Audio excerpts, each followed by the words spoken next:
नमस्कार, मैं हूं रवीश कुमार। दोस्तों, इस देश में आजकल अफवाहें इतनी तेज भाग रही हैं कि लगता है सरकार से भी तेज दौड़ रही हैं।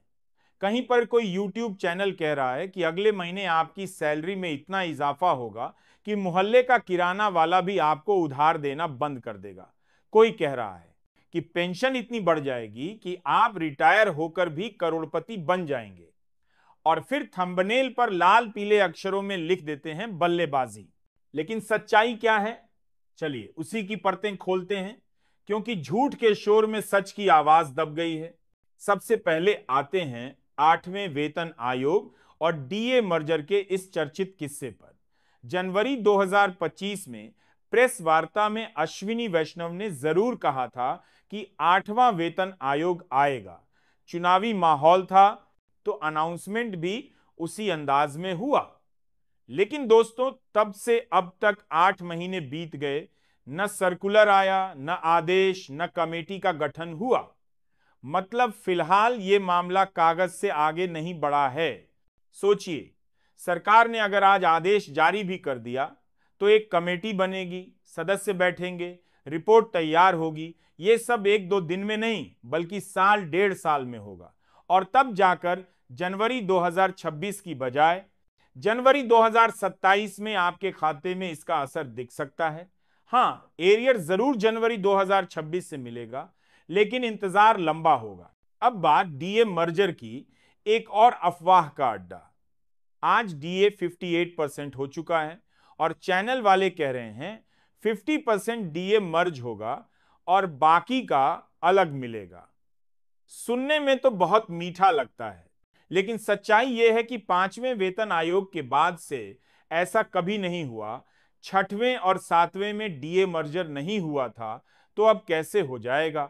और सरकार खुद कह चुकी है कि 8वां वेतन आयोग आएगा तो डीए मर्जर का सवाल ही खत्म हो जाता है। इसलिए ये जो अगले महीने वेतन में बारिश वाली हेडलाइन है, उससे सावधान रहिए। बिना सरकारी आदेश, बिना डॉप्ट सर्कुलर, ये सब सिर्फ आपको क्लिक कराने का जुगाड़ है। अब आते हैं उस मुद्दे पर जो हर पेंशन भोगी के दिमाग में गूंजता रहता है, कमटेशन। कमटेशन मतलब अपनी पेंशन का एक हिस्सा एक मुश्त ले लेना और फिर हर महीने कम पेंशन मिलना। मान लीजिए आपकी मूल पेंशन 30,000 है, कमटेशन कराने के बाद 40% कट जाएगा और आपको 18,500 मासिक पेंशन बचेगी। बाकी का हिस्सा आपको शुरुआत में एक मुश्त 7 से 10 लाख रुपए के रूप में मिल जाएगा और 15 साल बाद पूरी पेंशन फिर से शुरू हो जाएगी। फायदे? अगर शादी ब्याह, बच्चों की पढ़ाई, घर की मरम्मत, मेडिकल इलाज या कर्ज चुकाने जैसी जरूरत है तो ये पैसे जीवन रक्षक बन सकते हैं। और सबसे बढ़िया, ये पैसा टैक्स फ्री है। नुकसान?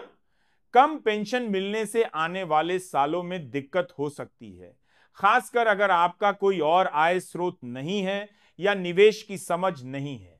तो फैसला आपके हालात पर है। जरूरत तुरंत की है या हर महीने स्थिर आय चाहिए? अगर आप निवेश में माहिर हैं या पैसों का सही इस्तेमाल कर सकते हैं तो कम्पटीशन सही है। लेकिन अगर खर्च का दबाव हर महीने रहता है तो पेंशन कम होने का रिस्क मत लीजिए। और हां, कर्मचारी प्रतिनिधि मंडल ने हाल ही में मंत्री जितेंद्र सिंह से मुलाकात कर ये मांगे रखी हैं। 8वें वेतन आयोग का आदेश तुरंत जारी होना, पेंशन सुधार किए जाएं, सीजीएस में खामियां दूर होंगी, यूनिफाइड पेंशन स्कीम में सुधार हो। मंत्री जी ने सकारात्मक रुख अपनाने की बात कही है, लेकिन हमारे यहां सकारात्मक रुख अपनाने और असल में काम होने के बीच उतना ही फासला है जितना रेल टिकट बुक करने और ट्रेन पकड़ने में होता है। तो दोस्तों, अगली बार जब कोई चैनल आपको बोले कि अगले महीने आपकी सैलरी में सुनामी आने वाली है या पेंशन में बादल फटने वाले हैं, एक काम कीजिए, सीधा सरकारी वेबसाइट या पीआईबी पर जाकर चेक कीजिए, क्योंकि अफवाहें सिर्फ उम्मीद जगाती हैं, हकीकत वक्त आने पर ही बदलती है। जागरूक रहिए, सतर्क रहिए और अपने पैसे और उम्मीद दोनों को सुरक्षित रखिए।